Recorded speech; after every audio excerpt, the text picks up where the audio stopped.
Aujourd'hui, voilà le look que je vous propose de découvrir ensemble. Oui, nous sommes une équipe, nous sommes unis. C'est un look qui m'a quand même demandé une certaine remise en question, dirais-je. Une réflexion sur moi-même. Ça n'a pas été facile. J'ai parfois failli flancher, mais j'ai tenu bon pour vous, pour moi, pour elle. Ouf!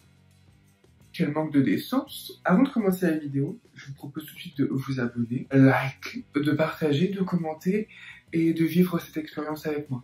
Oui, parce que YouTube est une expérience humaine. Vivons-la ensemble. En tout cas, je tiens à remercier les personnes qui font vivre la chaîne avec moi, en regardant, en commentant, en likant les vidéos et en les partageant. Ça me fait immensément plaisir. Vous pouvez pas savoir à quel point ça me touche. Merci beaucoup. Parce que c'est quelque chose qui compte beaucoup pour moi, dans lequel je m'amuse follement. Et j'espère qu'on ira le plus loin possible, parce que j'ai pas envie que ça s'arrête. J'ai encore plein d'idées, plein de projets. Ça s'arrête jamais. Je vous laisse avec la vidéo, mais ne craignez rien, je suis de retour à la fin. Sur ce, moi je vous laisse, je vais aller faire le tapin.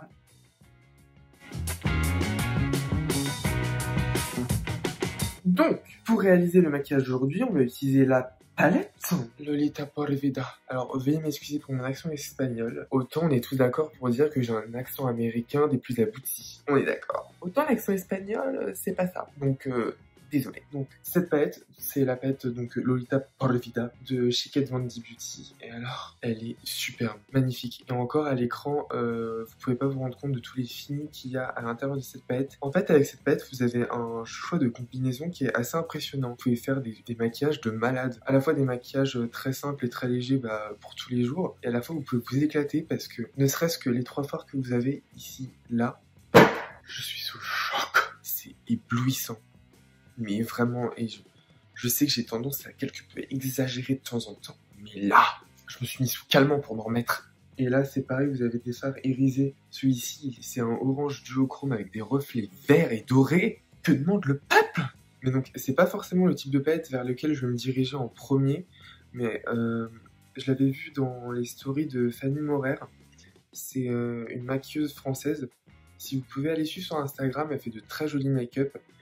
Après, c'est des teints très légers, très naturels, pas forcément ce que j'aime, mais c'est super bien exécuté, c'est super joli. Donc allez voir. Et du coup, elle l'avait dans un de ses tutos. Et c'est là que j'ai découvert, et c'est là que mon amour pour cette palette est né. J'en perds mes mots.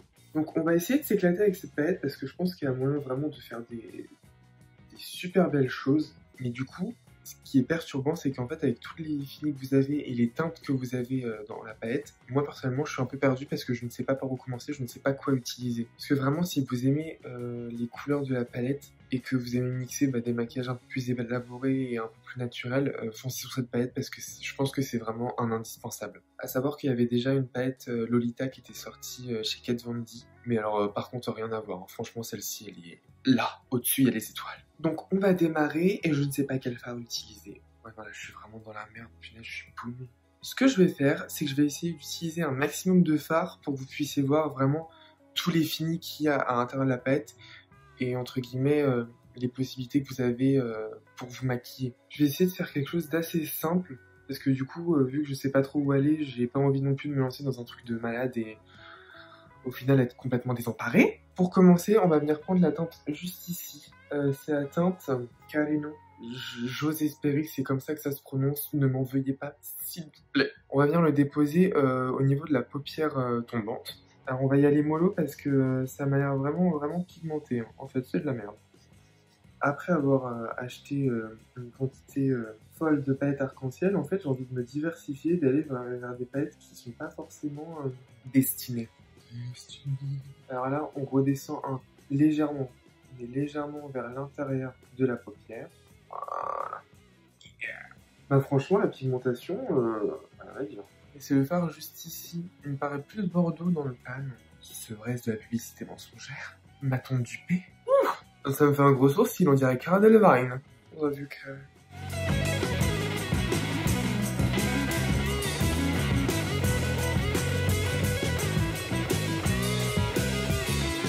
Parce que là on est bon. Oh putain, ça me fait vraiment des sourcils, mais de malade. Ensuite, on va venir prendre la teinte Lolita por Vida. Si vous avez envie de m'insulter à cause de mon accent, vous pouvez, hein, je le prendrai pas mal. Et on le dépose juste au-dessus de la teinte qu'on a mis précédemment, là, carrément. Ah oui, it's pigmented. Et c'est fou d'ailleurs, parce qu'en plus, quand quand j'étais au collège, je rêvais de devenir un prof d'espagnol. J'avais une prof en 3e, elle était mais géniale.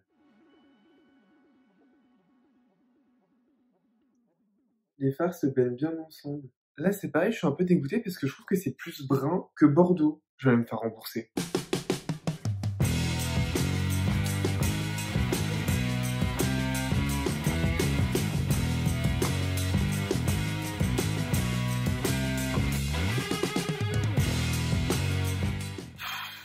Alors, faut qu'on remplisse l'intérieur des paupières parce que là, c'est chaud, hein. Mais ouais, vous voyez, ça fait vraiment marron. Pas du tout Bordeaux. Bon, je pense que là, on est bon. On va passer à l'intérieur de la paupière. Ça urge. Pour l'intérieur de la paupière, je vais commencer par la teinte Sylvia. Ça m'épais... Je suis désolée si je me répète dans les vidéos. Je cherche beaucoup mes mots et je bégaye énormément. Quand je veux dire quelque chose, ça a du mal à sortir, donc je suis vraiment désolée. C'est vraiment pas évident, en fait, c'est assez stressant et le fait de pas arriver à sortir ce que j'ai envie de dire, bah ça me stresse encore plus et donc du coup je bégaye encore plus. Et du coup c'est un cercle vicieux qui s'enchaîne. J'ai perdu un pinceau et ça me fait chier parce que c'est celui que je voulais utiliser. Pour commencer le coin interne, je vais venir prendre la teinte juste ici qui s'appelle Sylvia. C'est une espèce de beige orangé. Bon, on va savoir ce qu'il va donner une fois posé sur la paupière parce que pour l'instant, il n'y en a pas beaucoup qui ressemblent. Hein. Et là, du coup, en fait, on va laisser un petit espace entre la paupière mobile et la paupière tombante. Il est plus orangé que dans le pan. Clairement, ce fard, c'est pas le meilleur de la palette. Je trouve qu'il se blende très mal et en plus, il marque pas du tout. Un peu dégoûté. Parce que là, vous le voyez pas, mais ça fait je sais pas combien de fois que je repasse dans le godet pour prélever de la matière. Putain, c'est dommage.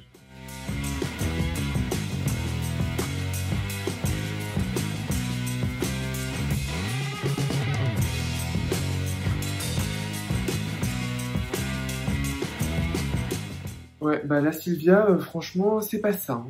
On va passer à la teinte Amorcito. Juste ici. Lui, par contre, il a l'air vachement pigmenté hein, et poudreux. On vient poser juste à côté. C'est déjà mieux. Mais lui, c'est pareil, genre, il fait plus orangé sur la peau que au niveau du godet. C'est ouf. Dans le pan, il fait pas du tout orangé, en fait. J'aurais peut-être dû monter plus. Vous savez quoi, j'ai une idée. Parce que là, je trouve que vraiment, le haut de la paupière, il est vraiment trop présent. Là, ça fait trop... c'est trop. Mais j'ai une solution. Cette teinte, on vient la répéter au niveau du ras de cils.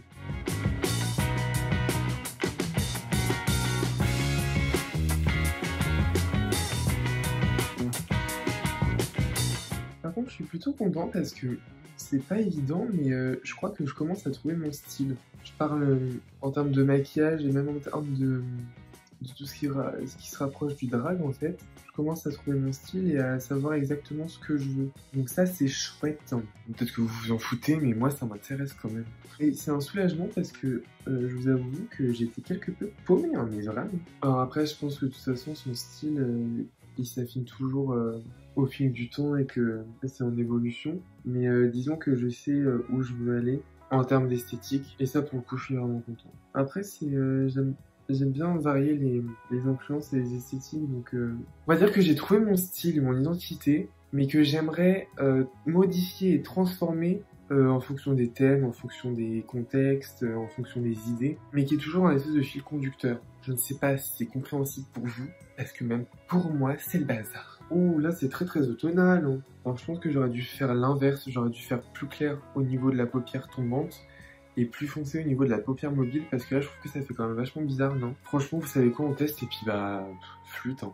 On va venir prendre la teinte La Loupe, ou La Loupée, je ne sais absolument pas comment ça se dit. Donc là, c'est un espèce de caramel et on vient le déposer en coin externe pour renforcer un petit peu le tout. Oh, joli! Là, on en met très légèrement. Et il y a quelque chose d'autre qui va venir. Voilà, juste comme ça suffit.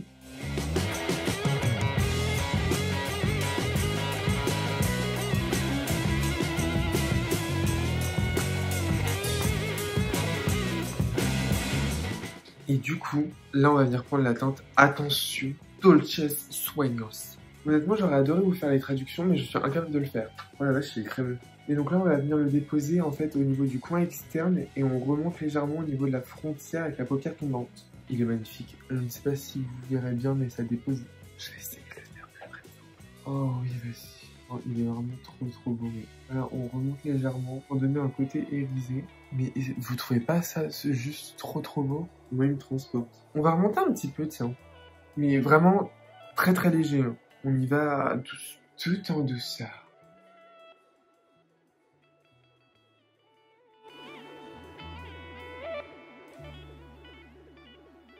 Oh là là, mon Dieu, putain. Ah, quoi que ça fait vraiment pas... Non, ça fait quand même chelou, ouais, ça fait des sourcils. Mais ça, je trouve ça joli. On va venir prendre la teinte Preciosa. On va venir le déposer, en fait, au niveau du coin, là, interne. Et là, c'est un espèce de doré. Il a l'air d'envoyer du pâté.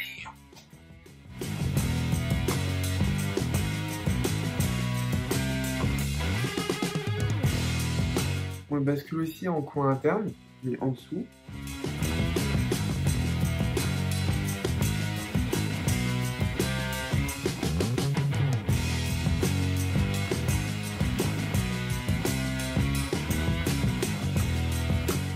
Bon, en fait, j'ai recouvert toute la paupière. Mais on voit toujours, en fait, les dégradés de la couleur qu'il y a en dessous. Mais je le trouve vraiment trop beau. C'est tout en légèreté, tout... J'adore. Très aérien. Franchement, vous faites juste cette partie-là, là. Ça vous prend même pas 10 minutes. Et vous êtes prêts? En coin interne, je vais prendre la teinte qu'il y a juste là. C'est Sonrisa. Sonrisa. Je ne sais pas. Mais et donc, du coup, c'est le orange avec des reflets verts et dorés. Ouais, c'est léger. Il est pas si ouf que ça. Bon bah écoutez, voilà ce que ça donne. Je trouve pas ça moche, mais enfin c'est simple aussi, mais je trouve que ça c'est vraiment trop... Bon, j'ai une solution, ça arrive. On va venir prendre la teinte centrale, juste ici, qui s'appelle... Enfin centrale, c'est pas au centre, bref. Rena, ou la tomate on a pris. Oula. Donc le but c'est de les mettre comme ça tout en ligne et après de les fondre en fait vers l'extérieur. On va voir si c'est réalisable. Donc on tapote tout doucement, parce que j'ai peur que, bon après vous faites ce que vous voulez, hein. Chacun est libre de ses actes et de ses pensées, dans le respect d'autrui s'il vous plaît. Bref, j'ai peur que après ça fasse des gros traits. Et là on vient blender tout doucement, mais vraiment tout doucement.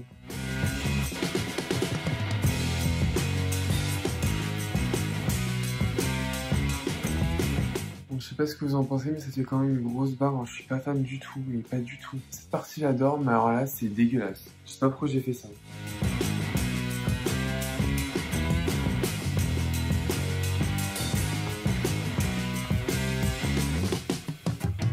Je trouve vraiment pas ça beau. On se laisse pas abattre, on repart au combat. Ce que je vous propose, c'est que vu que le mascara et les fossiles ça change pas, bah je fais ma vie et je reviens vous voir. Alors, le mascara et les fossiles sont mis, mais je trouve pas que ça change quoi que ce soit en fait au résultat. On va passer à l'highlighter. Je vais utiliser la palette que ma soeur m'a donnée et je vais prendre le champagne qui est juste là. Je pense que ça ira bien. Et j'en ai, bah, au son habituel quoi. Comme d'hab, on n'en met pas trop. Hein.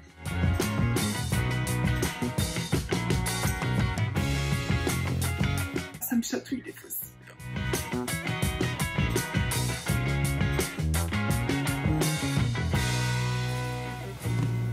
Bon, on va passer aux lèvres. Pour les lèvres, je vais utiliser le Triggered de chez Jeffree Star. C'est un espèce de pourpre marron brun avec des reflets pailletés. On va voir ce que ça donne.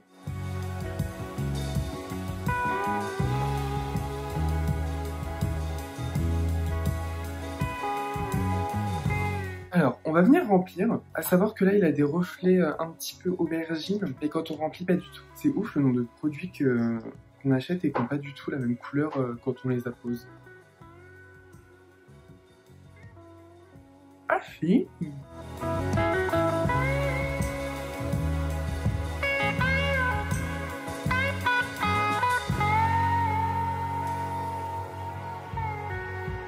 Voilà ce que ça donne avec la bouche. Autant dire que je suis dégoûté parce que je pensais que ça allait donner du brun. Parce que la première fois que j'avais essayé, ça a donné du brun. Sauf que là, ça me donne exactement la couleur qui est censée donner, c'est-à-dire du aubergine avec des reflets dorés. Voilà, je suis heureux. J'ai l'impression que ce maquillage est une catastrophe du début jusqu'à la fin. Je sais pas si je rajoute quelque chose, je sais plus là. Par contre, je sais pas si vous verrez, si, mais regardez en fait, il a plein de petites paillettes. Il est juste trop beau. Enfin, moi, j'adore. Mais du coup, il va pas du tout avec le reste du make-up. Bon, écoutez, on va laisser ça comme ça parce que franchement, je pense pas que j'arriverai à rattraper ce désastre. Moi, je vais me préparer et on se retrouve tout de suite après pour voir si j'ai réussi à agrémenter correctement ce maquillage-là. Bah écoutez, on a malgré tout réussi à faire un look final avec ça. Bon, alors j'ai repris mes esprits, j'ai essayé de relativiser et je me suis dit que tout compte fait, c'était pas si mal de ça. Qu'est-ce que vous en pensez? Ouh. Non, en vrai, je trouve pas ça si mal que ça, c'est juste... je suis désolée, je vous regarde pas, je me regarde moi. Non, en fait, c'est juste le rouge à lèvres, je trouve que ça va pas, et je trouve qu'au niveau des sourcils, c'est beaucoup trop sombre. J'aime pas, voilà, c'est dit. Je trouve que, avec mon collier, enfin, que dis-je, ma ceinture, je trouve que ça renforce un petit peu plus, je trouve que ça change. Et avec ma petite chemise noire, voilà quoi. Oh. Alors je voulais mettre des ongles, sauf qu'il faut que j'en rachète parce que je n'ai absolument pas d'ongles, on va dire entre guillemets neutre. Le neutre, il y a quelques temps, je connaissais pas. Concernant la palette, Lolita Porvida. Je dois bien admettre que malheureusement, je suis quelque peu déçu. Oui. En fait, le souci, c'est qu'il y a beaucoup de teintes en fait qui n'ont pas la même couleur dans le pan que sur la peau. Et ça, personnellement, ça me dérange fortement. Après, c'est une palette très intéressante hein, et je referai une vidéo pour montrer, on va dire, l'étendue de ce qu'on peut faire avec cette palette-ci, parce qu'on peut faire énormément de choses. Mais j'avoue que là, pour le moment, je suis un petit peu déçu. J'attends de voir la suite. En attendant, moi je vous remercie d'avoir été avec moi pour partager un petit moment ensemble, en toute intimité. Et je vous souhaite surtout, prenez bien soin de vous. Et moi je vous dis à la prochaine vidéo. Peace.